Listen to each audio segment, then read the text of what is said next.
Hello all, welcome to C Programming Learning. Today we will understand what is null pointer.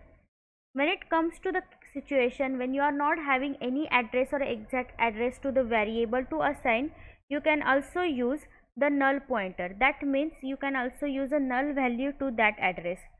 A pointer that is assigned to null is called as a null pointer. Today we will see how to assign a null pointer. For that, we will open an empty file.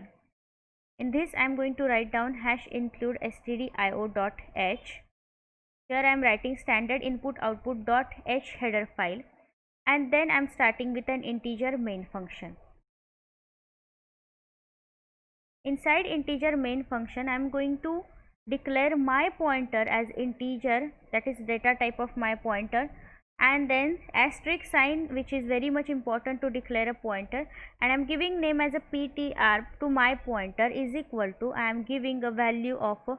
So it must be in uppercase format, so null. So this is the null value, and after that we are going to print. Now whatever will be the result after assigning these function, we are going to print that. So for that we would write printf statement, and we are going to write down the value of the null pointer. So after making it to the assigning it to the null, that value we are going to declare. So value of pointer is with %x format specifier, and then format specifier x is nothing but for unsigned integer, and then comma pointer and a return 0. So this way we have used a null pointer in our program. When the above code get compiled and executed, then the value of pointer will be 0. In most of the operating system, programs are not permitted to access memory of addresses 0 because that memory is reserved by the operating system. However, the memory address 0 has a special significance if it signals that the finded pointer is not intended to point an accessible memory location.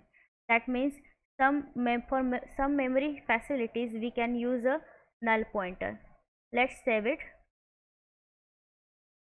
null.c, and then we'll build first. Okay, so here must be a semicolon, and then we'll build first, and then we'll run it. So as you can see, the value of pointer is 0. It is good practice to assign a null value to a pointer variable in case you don't have an exact address to be assigned. So that's why the null pointers are getting used. I hope you understood the small concept of null pointers in pointer. Thank you.